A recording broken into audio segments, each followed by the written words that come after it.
Welcome to the Bottom Reader Book Club. I'm Catherine Simone Gray. I'm a writer and writing teacher who's lived in Jackson, Mississippi almost 30 years now, so it's definitely home. I'm the author of Proud Flesh, a memoir of motherhood, intimate violence, and reclaiming pleasure. And I lead writing circles exploring how writing can be an ally in our living and loving. I'm so happy to be hosting the book club tonight while Rooted founder Lauren Rhodes is on maternity leave. And I'm especially excited to be here with author Beth Fennelly, and I'll tell you more about her in just a minute. So at Rooted, our mission is to tell stories of place from the people who call Mississippi home.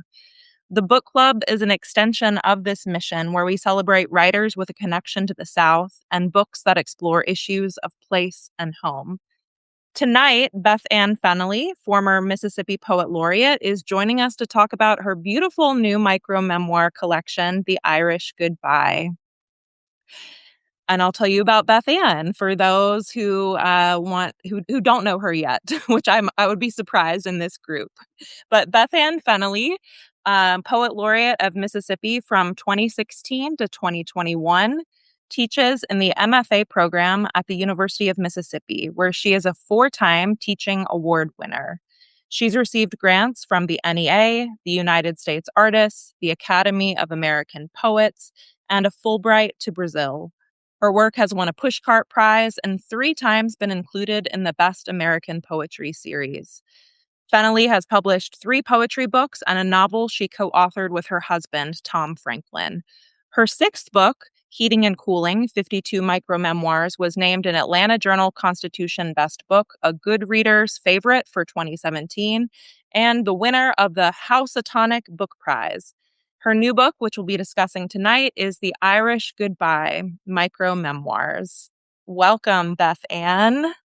Thank you so much, Catherine. I'm so excited to be here speaking with you. I'm sorry Lauren couldn't be with us as well, but happily she's off on maternity leave. And meanwhile, I can't think of a better sub. So I doubt people in the audience know this, but when your book came out last year, I was lucky enough to be your in conversation partner up here in Oxford. And we talked about Proud Flesh. That was so fun.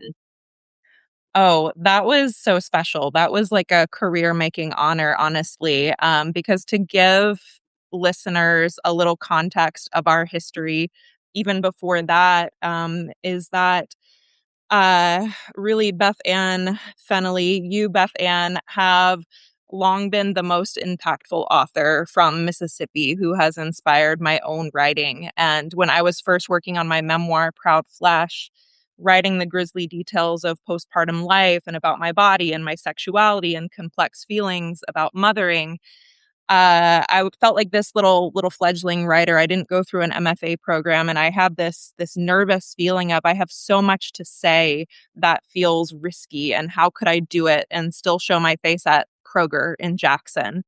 And I'd already been gifted your book, Great with Child, when I was pregnant, which was such a powerful companion for my pregnancy. But then later found my way to your poetry, Tender Hooks and Unmentionables, and was just astounded reading your poems about breastfeeding and intimate details of the body and in motherhood.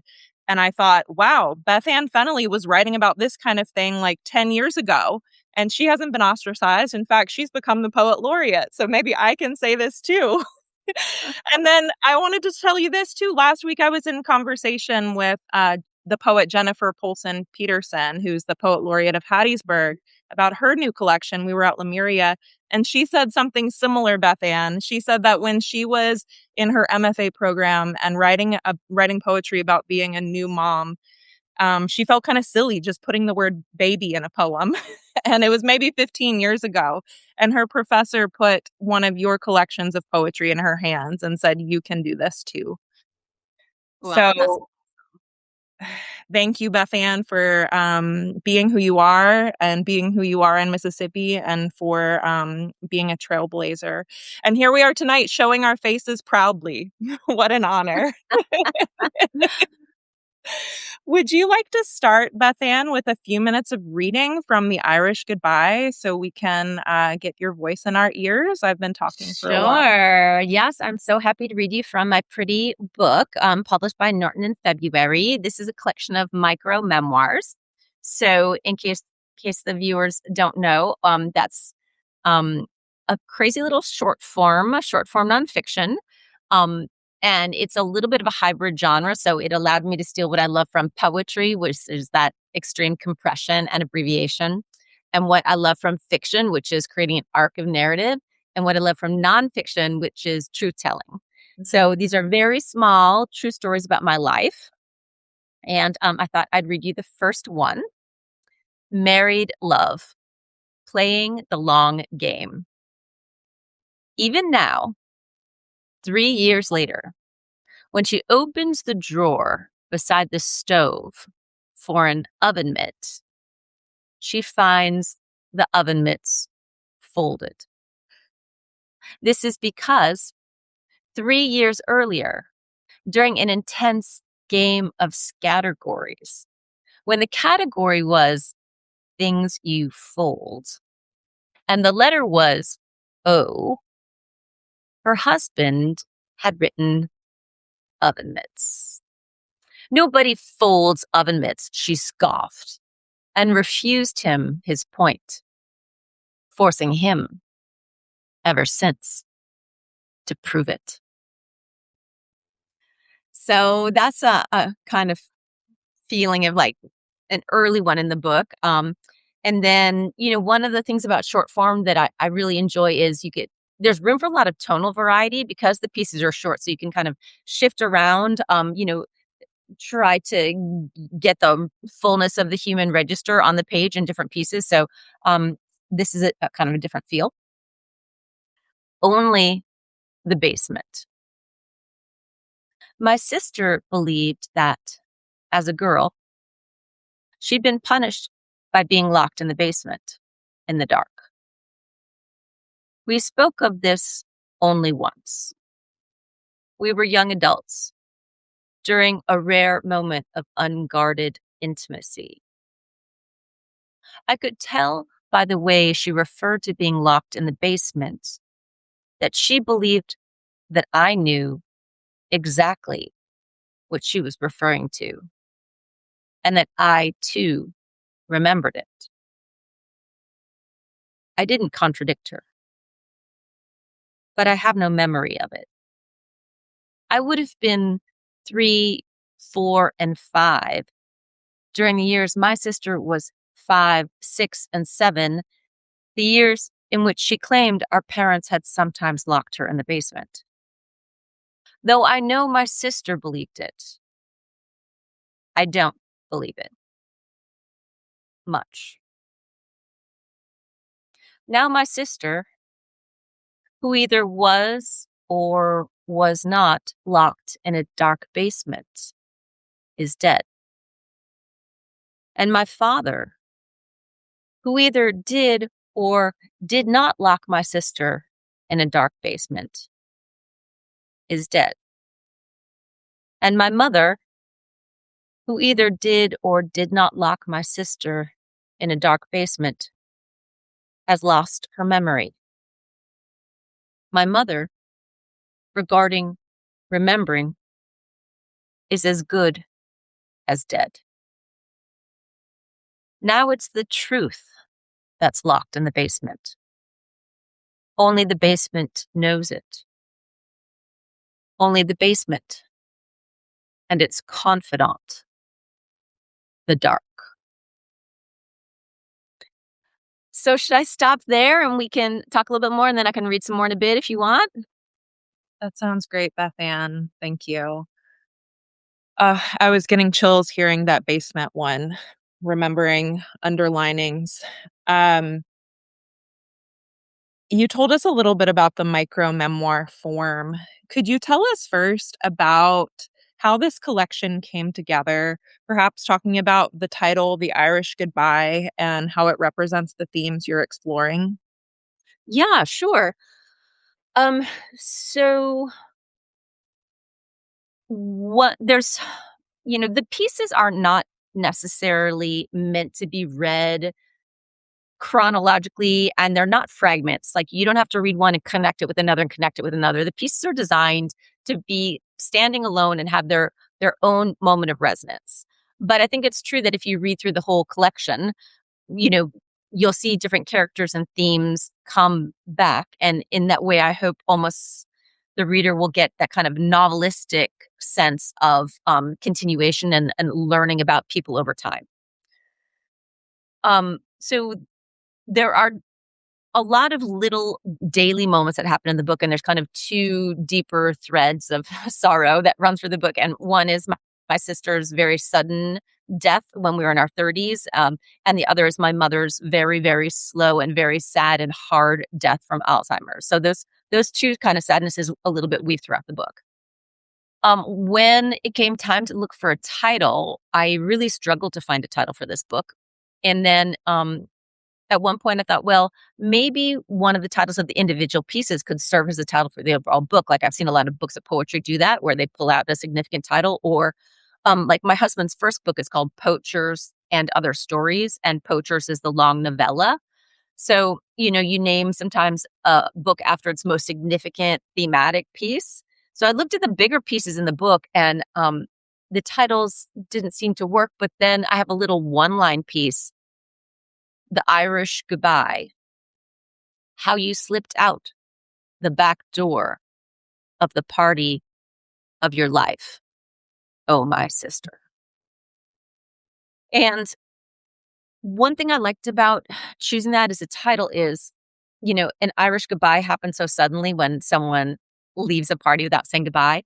And that's, of course, what my sister did by, dying suddenly. And an, a micro memoir, this form that I'm exploring and experimenting with, also is almost over sometimes before you know it. Like, its foundation is about briefness and getting in and get out as fast as you can. So I kind of like the idea that the title of this overall book would be based not on some long significant piece, but on a one sentence piece. Is actually a sentence fragment, that's just over so fast.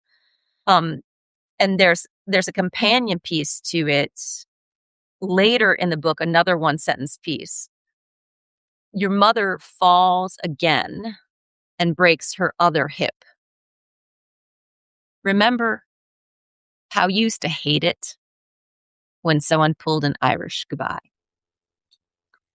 So that's how I chose this as the overall title for the book. Mm, thank you. So, yeah, these two losses are at the center of it, as you described, the sudden loss of your sister and then the slow goodbye of your mother, suffering from Alzheimer's. Did you begin with writing about the loss of your sister and then these other relationships and ordinary moments and your mother's story kind of constellated around it? Or were both of those stories kind of coming out together in your writing? Oh gosh. I don't think I had a sense of like writing one storyline or one theme and packing things in around it. I think it was just the all of me, like the everything that's happening in my weird brain. And some of those pieces were funny and some were sassy and some were sad and some were poetic and some were bizarre, and just all this, all these moments of our lives kind of coming together and later then shaping this massive pieces into a book did mean winnowing out some just outliers, things that like almost open up too big of a direction. For example, I like to write when I travel. I get inspired a lot by travel, but it was, I think, weird for the reader to be like being in Mississippi and being in Mississippi and being in Mississippi and then all of a sudden like being in Belize. You know what I mean? There wasn't like it seemed like a little abrupt or something. So I cut out some of those pieces or a couple pieces that introduce like parts of my life that don't come back up again. Just to try to have like a little unity because while the book is all nonfiction, so it's all like me, central character, me, it's also me at different points in my life. And me as a girl up through adulthood and me in different facets of my life. And then, like I said earlier, different emotional registers. So I was trying to um, add some unity in that way. Mm, mm. Thank you. That kind of relates to something else I was wondering or just thinking about in the like being familiar with your whole body of work. Um, and I thought back actually 20 years to your collection, Great with Child, Letters to a Young Mother. But I promise I'm coming right back to the Irish Goodbye. Oh, But no, I love that you like the Great with Child. Thank you for talking about it. absolutely. That was, as I said, a great gift in pregnancy, and I continue to recommend it to people and to give it to people. And there's actually a passage that I use in writing circles that I lead sometimes with mothers and caregivers. And you wrote, "Truly, babies are hyphenated. They are endearing, exasperating.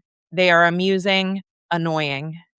But the phases go so quickly that nothing is unbearably bad or good for long." And in this collection, I was feeling so much how sisterhood is hyphenated, daughterhood is hyphenated, life itself is hyphenated. And you write into each side, into each register, as you said, the grief and the joy, the sorrow and the humor, and can move between them so quickly.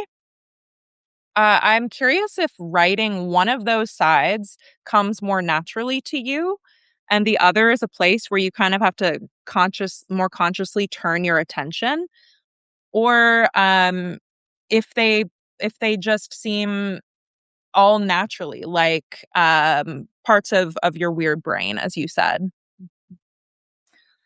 Yeah, I think all the different aspects of being a human on earth are fascinating to me and all the different kinds of emotions. I wouldn't say, of the different emotional strains, one comes easier. I would say it took me longer to give myself freedom to develop one strain, which is it took me a long time to stop being scared of using humor in my writing. Mm. So when I was younger, a younger writer, I wanted to be taken seriously in my very serious graduate program. And um, it was a time when my faculty was male and it was, everyone was reading Cormac McCarthy and all the poets were writing their Greek myth poems, the Perseus poems and Odysseus poems and all that. And, I wanted to be taken seriously. And I thought, oh, I guess I'm going to write about Greek myths too. And I don't care about Greek myths. And so those weren't very good poems. They were, imitative. And, I was trying to be somber. And actually, that's not really my voice. Like, I basically think the project of being human is filled with a lot of absurdities, but I would cut those out of my writing again and again so I wouldn't get dismissed as like a writer of light verse or something. But as I grew older, I kind of grew more confident in my voice and started sounding more like myself to myself. So gradually, I stopped trying to excise these parts that I thought would be embarrassing and let them. And now, I really embrace the parts of my life that I would have cut earlier out of my writing, because I kind of celebrate like the wackiness of me and the individuality of any true human. So I don't like try to force humor in now. I just have merely stopped trying to cut it out, and so I really you know, well, I tell you this, one thing Dolly Parton, my one of my heroes said is, "Figure out who you are and then do it on purpose." And so I thought that was, good advice for writers as well as livers. I love that. And one of the places which we already heard, and I'll ask one more question, then maybe you can read a little more to us. Sure. But the first piece that you read us, Married Love, Mhm. we see that humor definitely coming through in Married Love, and often in those Married Love pieces, I noticed. And the Married Love series is you have the series of pieces that's kind of a steady drumbeat through the whole collection called Married Love, and often kind of with domestic humor. And I also noticed that thread appears in Heating and Cooling, your other micro memoir collection as well, which felt like a nice reward for those of us who have been reading your work since that time, to feeling that continuous thread. So this is really the only love that gets a name in your titles, your piece titles. I noticed, even though you write about sister love, you write about daughter love, mother love, roomie love. Could you tell us, though, more broadly about the Married Love series and how it found its way back into this collection? Yeah, sure thing. Those pieces have been so fun for me to write. So yeah, like Catherine was just mentioning, my previous book of micro memoirs. This is called Heating and Cooling: 52 Micro Memoirs. It begins this kind of storyline called Married Love, and the reason why I started it was it occurred to me that our culture celebrates in songs and movies first love or unrequited love. But we don't have an ethos in our culture that appreciates the love of people who are just hanging out day after day, just hanging out and doing it all day long, all the years. And that's too bad because it's a missed opportunity and it's actually what a lot of us are doing. So I wanted to look at it because I think there's a lot of humor and strangeness and uniqueness in married love. And so I wrote, several pieces in my first book. And sometimes I'm even naming them married love because if I didn't, you wouldn't know necessarily it's a kind of love. Like I have a piece in Heating and Cooling where I was going for a run and I tripped like a horrible, like full on Superman, like landed and bounced on my knees, thought I stood up shaky, thought maybe I broke something, kind of hobbled home, hadn't broken anything, was fine. I had gravel in my kneecaps and my hands, so washed off. And, you know, then a couple weeks go by and everything is fine, except I developed this weird black lump in my hands and it wouldn't go away. It didn't hurt. But, like, my little kindergarten son at the time, he wouldn't hold my hand when I walked into school. It was, like, so painful. He called it the black thing. He didn't want the black thing to touch him. It was, like, so awful. So I went in to, the Ole Miss, um, Student Health Center, and they're like, "Oh, well, you probably need to go see the hand surgeon in Jackson." And I'm like, "I'm not driving to Jackson. It's, like, 2.5 hours away. Can't you just do something? Can't you, like" And she's like, "Well, I'll see if Dr. Yates is in the building," which is, like, funny that there's like one guy they could call on to like, do this like horrible thing. So he comes down and he starts cutting into my hand and he's giving me a play by play. And he's like, asking the nurse, "Hey, can you bring the scalpel with the claws?" Like this whole thing is like, I'm gonna pass out, you know? And then he goes, "I used to be an English major." It's so funny. Like he's like, give me this whole like thing. And then he keeps talking and he's like narrating what he's doing to my hand. And I realized like I could take the pain. I couldn't take him describing what he was doing. So I'm like, "Could you please be silent?" So sorry. So he got it out and he's done. I'm wrapped up and he gives me a little vial with the pebble in it. So I take it home and I show it to my husband. I said, look, this was in my hand. And he said, "What are you going to do with it?" I said, "Do with it. I'm going to throw it away." And he said, "I want to keep it."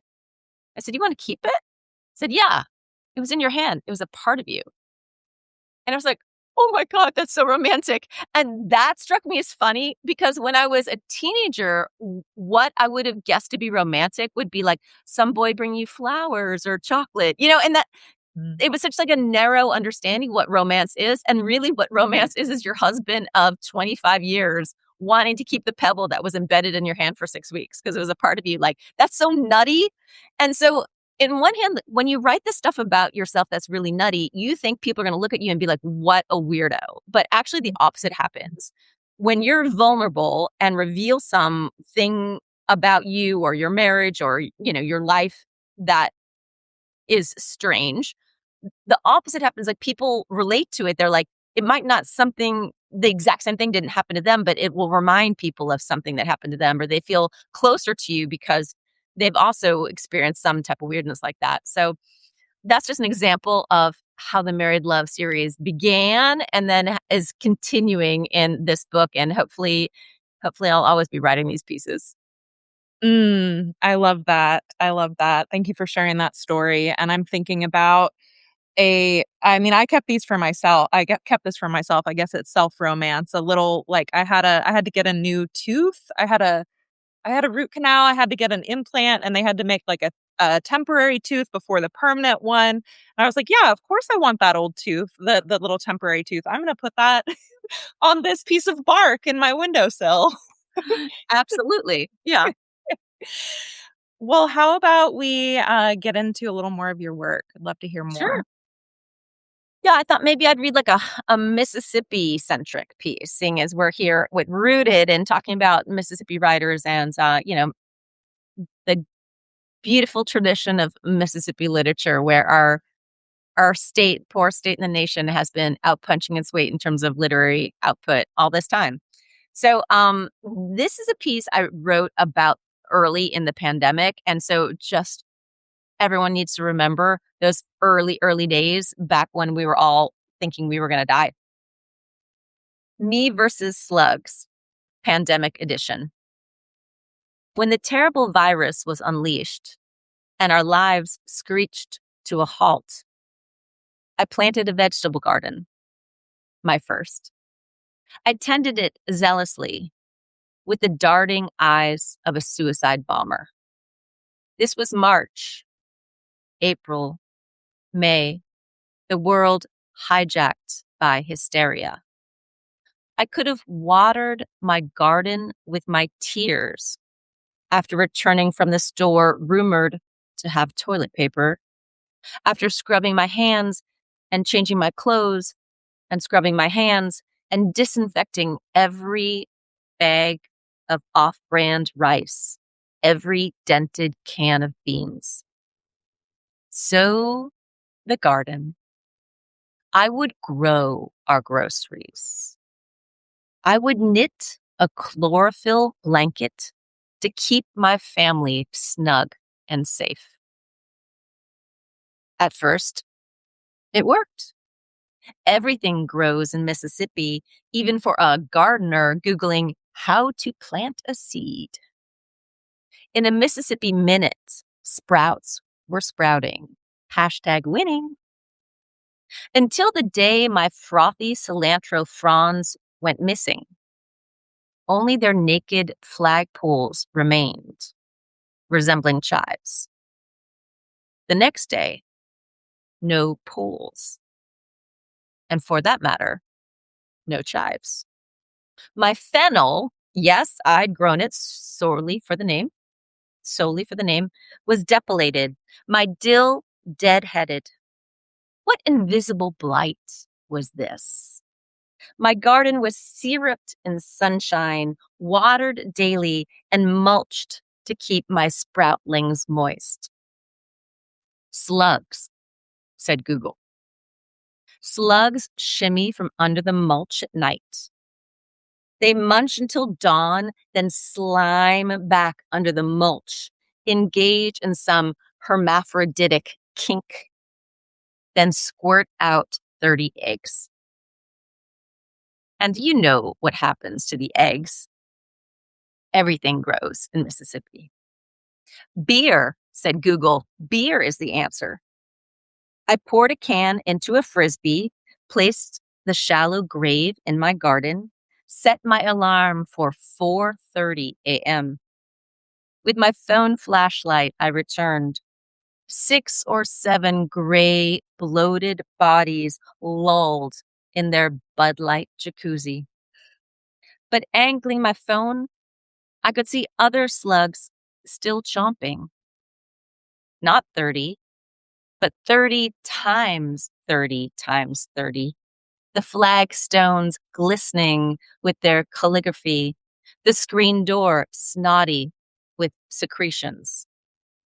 I donned my gardening gloves like a knight would his gauntlet, plucked a fat slug from a leaf of buttercrunch, and chucked it into the grass.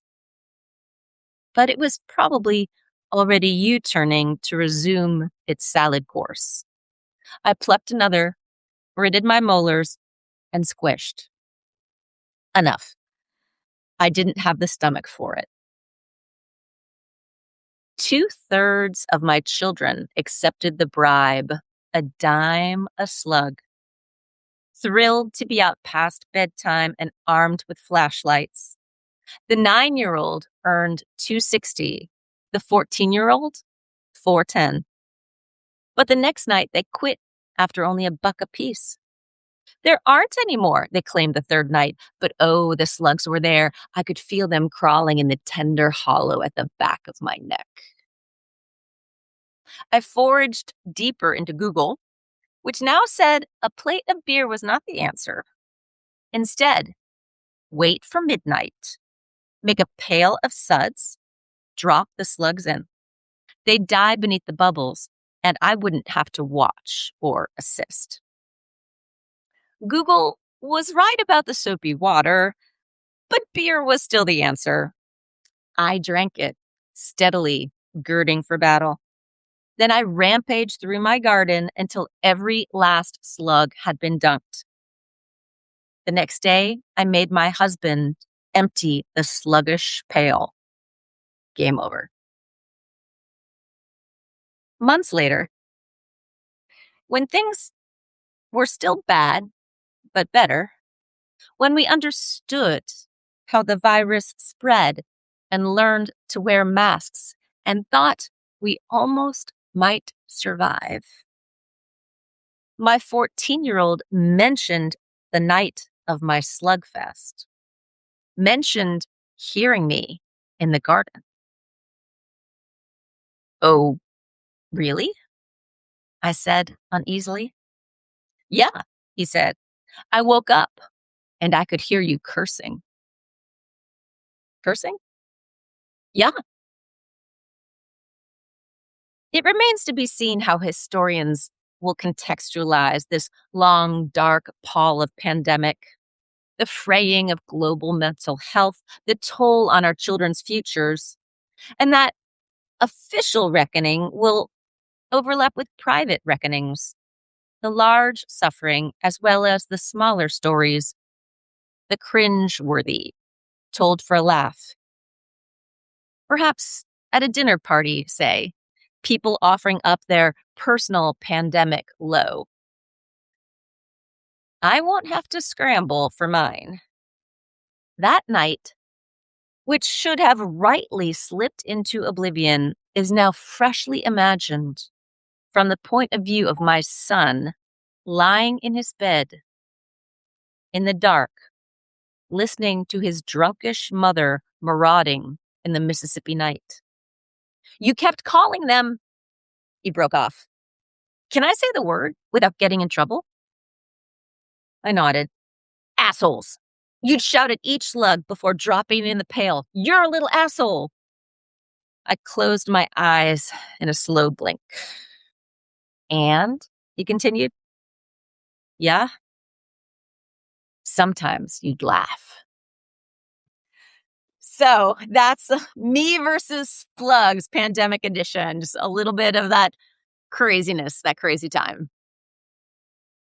Thank you for sharing that, Beth Ann. My mind is going in so many directions after that because I'm thinking about how Mississippi it is, as you said. I'm thinking about just how healing it felt to me in kind of a surprising way to read those couple pieces that you have in the collection that take place during the pandemic. This slug one, and then the other one I'm thinking of is related to your mother's like early descent into dementia, into Alzheimer's.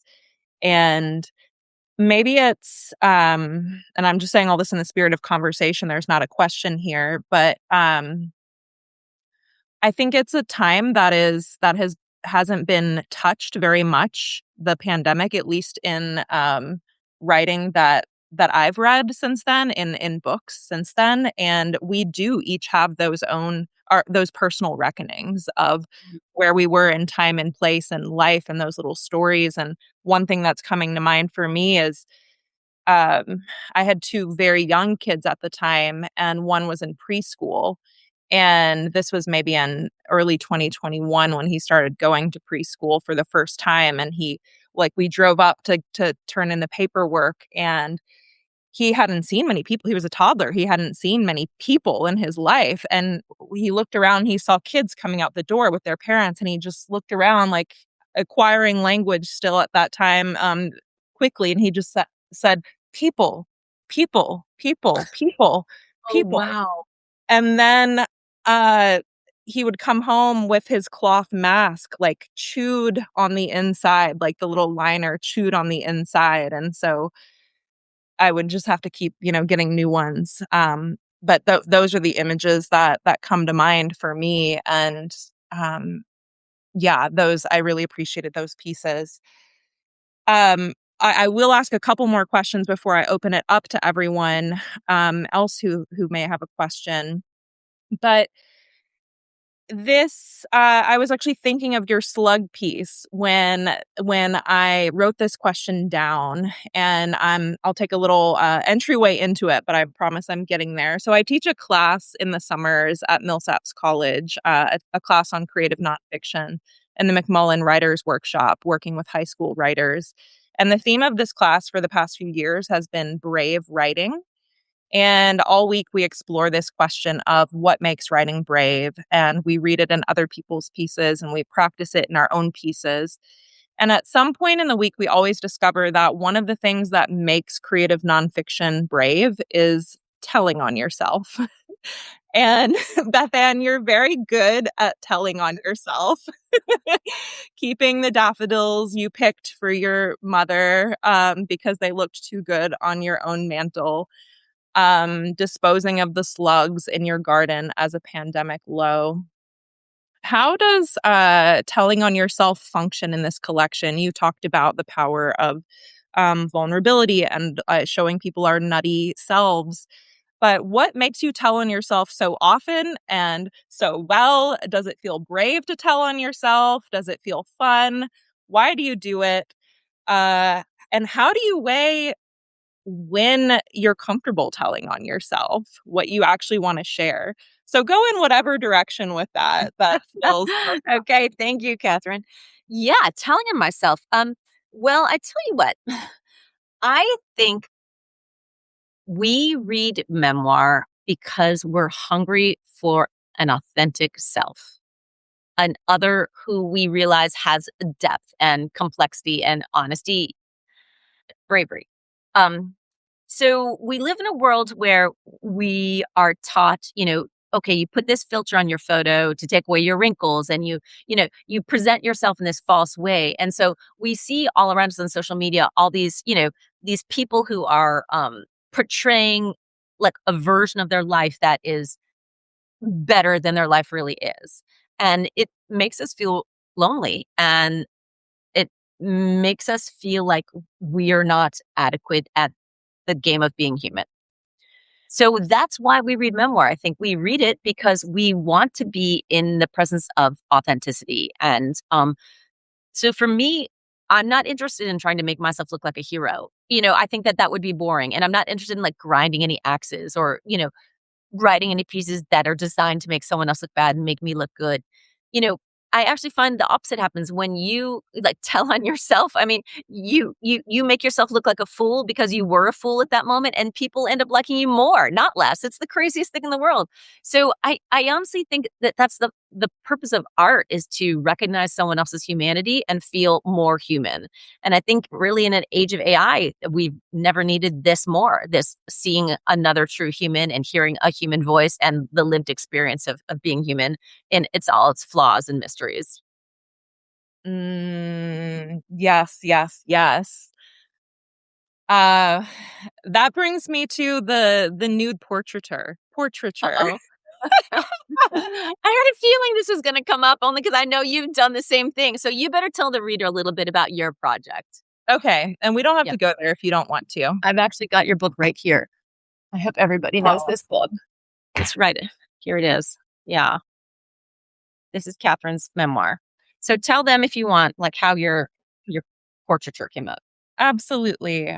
Um, so in my book, in my collection, or it's a long form memoir. In my book, there's a chapter called "The Vulva Portraits," and to give just a little context, I'd been undergoing a series of treatments to heal a standard childbirth wound, a second degree tear, and some scarring complications from that in this very intimate, private place in my body, my vagina. And I had in that time, well, first of all, this very intimate wound becomes a way for me to reckon with my own history with intimate partner violence and also with a public epidemic of gender-based violence. And So that wound was holding a lot of weight as I was undergoing these treatments over months to heal. And speaking of married love, I felt a need for a much more intimate kind of witnessing than I was having in those sterile exam rooms, no matter how compassionate the care was that I received from my doctor.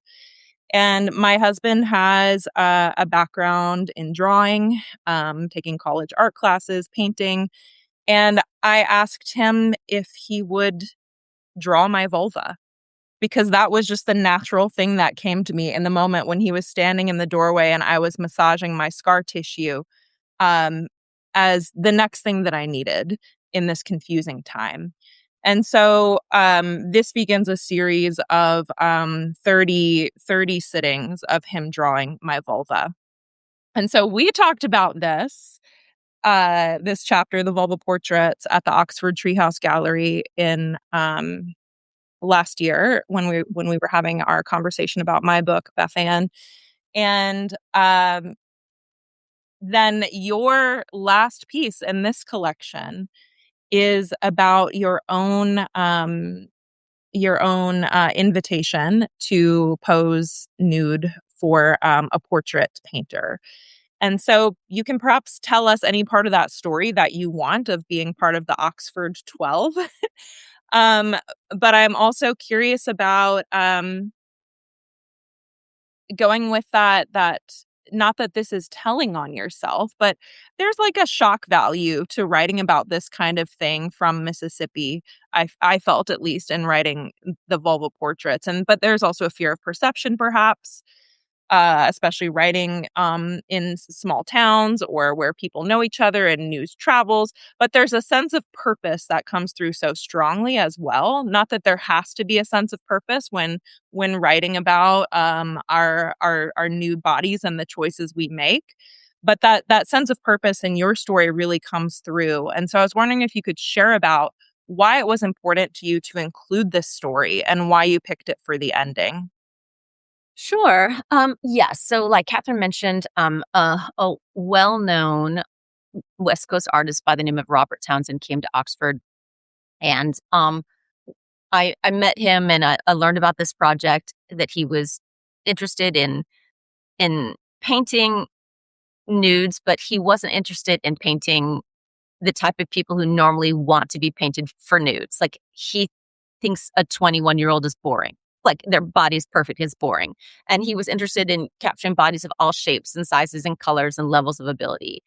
And I ended up watching a documentary that had been made about his work, and really thinking he's a great artist, and also like appreciating his philosophy about art and life.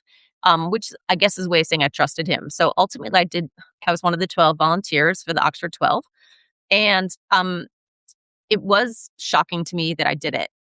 I mean, I grew up Irish Catholic in a suburb of Chicago, very conservative, and now I'm living in a very conservative state, with a public facing role as a professor and, a mom of kids. So I felt very much that, I was shocked by what I did by agreeing to be part of this series. And then I had to figure out why. Why did I do it? Why did it feel important? And part of it, I think, was about thinking about what it means to have a middle-aged body in a culture where middle-aged women are looked through. And, there's no one who could look through this portrait. I mean, I'm 7 feet tall. They're larger than life. I'm framed in fluorescent pink. And, part of it was also an experience in thinking about the ultimate form of vulnerability, because that is something I'm playing with again and again in this book is, the courage to be vulnerable, and like, who profits from our secrets, and who profits from our desire to hold back our humanity and our flaws. What would it be like to, not hold anything back in this sense? So I needed to figure out why the experience of posing felt um so important to me, and I figured it out through the essay. Mm. So that's what the purpose of the essay is, and that's why I closed with it. And I mean, I was looking back at it again today, and I felt the importance of sharing about the stretched Poochie skin around the navel being the stomach of a 51-year-old woman who's had 3 kids, and the bunions, and this sense of, in this collection, this beautiful collection that explores so much loss and the pure fact that like when we die, our bodies die. I could Yeah. feel you reaching toward the exuberance of your alive body, and in the form that it is, after having the chance to live so much and live so courageously, and with your flaws and all of it. I felt that hurrah of aliveness coming through. Lovely. Thank you. um I'm going to open it up to any questions now from our listeners. So feel free to put any questions you have in the chat. And let's see. Yeah, I can see. Let me see. Okay. Yeah, I can see the chat. Okay, I Well, can't. So just read me a question when you get one because I can't see myself. okay. Okay. And while people are forming their questions, Mm-hmm. I definitely have a couple in the bank that I have not shared, so I'm just looking at those. A fun question. Which piece was the most fun for you to write? Oh gosh, what piece was the most fun? Um, well, I'll tell you one quick story about a kind of crazy thing that happened. Well, when I went to my very first writers conference, it was in Swanee, Tennessee, and I was really nervous. And on the way to Swanee, Tennessee, you pass a sign that says last liquor for 30 miles. So I pulled off and I got some gin and tonic and I continued on. And then I got to this writers conference. I was super intimidated. There's all these famous writers and someone's having a party and someone's having an after party. And by the time I get to the after party, like all the booze is gone. So I'm standing there and up walks Tim O'Brien. So I hope that people who are listening to this know who Tim O'Brien is. He wrote The Things They Carry. That book has been, so important to me in graduate school. I actually have huge chunks of it memorized. So he says to no one in particular, I could really go for a gin and tonic. And I was like, oh my God. And I pop my trunk and I hand him the gin and then I hand him the tonic and then I have a lime. Who has the lime? And he threw his head back. He said, even the lime. So I've always thought it was kind of funny that this moment that meant so much to me that I got to give the exact drink one of my favorite writers wanted at the exact moment he asked for it. What's funny to me about it is he probably never thought about it again in his life. Like that was just like another day for him, where for me it was like, I gave Tim O'Brien a gin and tonic. Okay, so years go by and because this piece still strikes me as funny, this situation, I write about it that I gave him this gin and tonic. Now, when it comes time to publish the book, I wanted because it's nonfiction, it's based on fact and everything in the book is true. I wanted anyone I wrote about to be able to see it in advance and just confirm, this is truth. I agree with this truth and I'm okay with it. So I could share the pieces with everybody, my friends who are mentioned or other people who are mentioned, but how do I even find Tim O'Brien? But I found a friend of a friend and I sent it off to him just to make sure he was okay with it because I could have changed it and said like a famous writer, but it just wouldn't have been as good. So I remember I was walking past Christiane, Mississippi in an antique mart, past a row of antique chairs that were cordoned off so you wouldn't sit in them. And I was walking down this long aisle and I just thumb open my phone and the sender is Tim O'Brien and the subject heading is "You're a terrific writer." And I just fell antique chairs, Catherine. I just fell out in that chair. I mean, I just collapsed. And I read this email and it talked about how much he'd liked the piece. It was so crazy. And it was so full of compliments. And so then I wrote him back and I said, can I use this as a blurb? And he said, sure. And that's how I have a blurb by Tim O'Brien. So Oh I my think that was God. probably my favorite pieces to write for the book. Yeah. Wow. Wow. What a dramatic trunk opening. And a great moment. I love that one. That was so fun. And yes, The Things They Carried was really impactful to me when I first read it in high school as well. Okay, we do have a question. This is from McKenna Rainey. Oh, hi, McKenna. McKenna's my neighbor. Nice. McKenna says, can you talk about why you decided to include a bonus story in the audiobook? And why did you pick that piece? Oh, I'm so curious because I haven't heard the audiobook. Yeah, yeah. So what a good question, and what like an observant, listener. So I was so excited to narrate my own audiobook. So there have been 3 audiobooks. This is my 7th book. 3 of them have audiobooks, and they always just chose a New York actor to read, you know. Probably it was easier for them, but I always wanted to read my own book, so I actually had my agent write it into my contract that I'd be allowed to audition to Hmm. read my audiobook. So I auditioned and I got the role of me. So yay. Right. So I got to read my own audiobook, but so I ended up, you know, then being in correspondence with the audiobook company, and they told me that the book itself, there's a lot of white space in the pages. And so when you read it, some of the pieces have a lot of impact. So even though you see it's like a slender volume, you don't like feel like you've been ripped off, apparently. But they said that audiobook listeners often look at the listening time, and that the listening time of my book would have been quite short. And, so if you think about like Calamity Club by Catherine Sackett coming out, and the listening time was like 25 hours. And then if you looked at the listening time of mine and it was 5, you might be like, why should I spend $22 for 5 hours when I could spend $30 for 25 hours? So apparently that's part of the decision-making process of people who listen to audiobooks. I also listen to audiobooks. I don't think I have ever been influenced by the listening time, but maybe.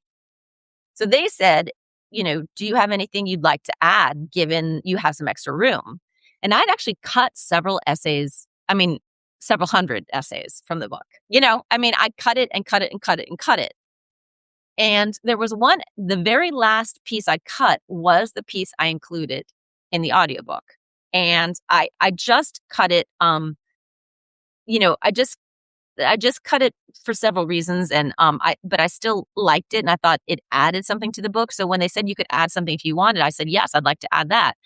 So then it went at the end of the book because it was like bonus material, like a bonus track on an album. But I had initially had it in maybe the first third of the book because kind of chronologically it happens a little bit when I'm younger. But that is the story of why the audiobook has the bonus material, and I'm kind of glad it does. Wow, that's really neat that that is its own like special edition in an audio form. I'll have to check that out next. We do have one more question. This is Mhm. from Doug. For Irish Goodbye, did you write to themes once you discovered them, or did you just keep writing what came to mind, then assemble? Yeah, that's a good question, Doug. It's definitely the second. Like, I would like to be the type of organized person who's like, okay, this is a theme in my book. This is a theme. This is a theme. And I'm going to like write towards this theme and write towards this theme. I think that'd be a very streamlined way to do it and probably save me a lot of time. Heating and Cooling came out in 2017. This book came out in 2026. So 9 years is a really long time. Now, there's of course a couple of reasons why the book took me 9 years, and one of them is, I moved my mom to Mississippi in 2020, and and she died November 4th, right before Christmas. So, my last 5 years, I've been her caregiver, and you know, time was tight, shall we say. So there's several reasons why that took a long time. But another is I don't write with themes in mind. I just write to explore. And so I produce many, many more things that ultimately end up fitting in the book. So I don't think it's the most expeditious route to literary success, but it's the only way I know to go about it. The few times in my life I've tried to outline a project, I felt like I just squelched the joy right out of it. Like for me, knowing where I'm headed takes the fun away. So I have to just produce a lot and see where it's going, and later, like retrospectively, look back at it and be like, oh, I see. In this book, memory is a theme. In this book, vulnerability is a theme. I can only do that later, not in advance. But thanks for that good question. Mm, mm. Yeah, that the micro memoir form lends itself well to that as well. I'm gonna ask just one closing question, Beth Ann. Alrighty. You write about the importance of unifying our past and present through story to better understand who we are now. Mm. And I'm curious what, if anything, has felt more unified in your story after writing this collection, and then perhaps also sharing it on the road for the past few months. Well, that's a great question too. I would have to say I have so much trauma circulating around my sister's death, and I never talked about it. I mean, even people who knew me well knew my sister died and didn't know how, you know? So I wrote about it a lot in this book. I don't understand exactly why I wrote about it so much in this book as opposed to earlier books.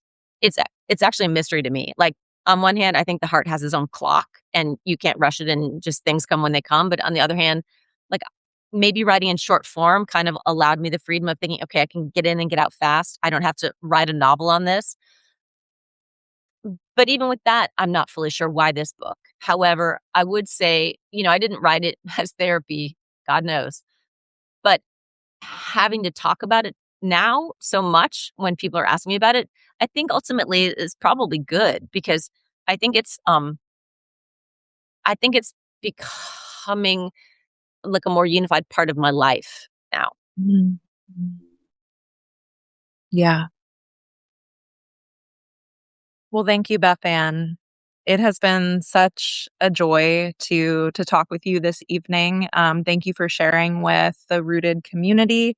Everyone, go and get your copy of the Irish Goodbye if you do not yet have it, or the audiobook. Um, it was such a wonderful companion to me this summer in my busy life of moving kids between pool and trampoline park and home, all those places, because this is a collection that you can pick up and read one piece and be very quickly immersed in a potent experience of humanity. Or you can read through the whole thing and feel the power of the way those different registers are interacting with each other and make up a life in the end. So Thank you, Catherine, for your good questions and for being a guiding light in Mississippi. And teaching all these high school kids and, keeping it real with the work you're doing as a community advocate and writer. Thank you. Thank you. And thank you to everyone who tuned in, if that's even the right term for what Substack Live is. I don't know. But I appreciate all y'all coming out to listen to Catherine and me talk tonight. yes, thank you, everyone. Thank you to Rooted and Lauren Rhodes, who's on maternity leave, and wishing everyone a wonderful rest of your evening. Bye. Thank you. Bye.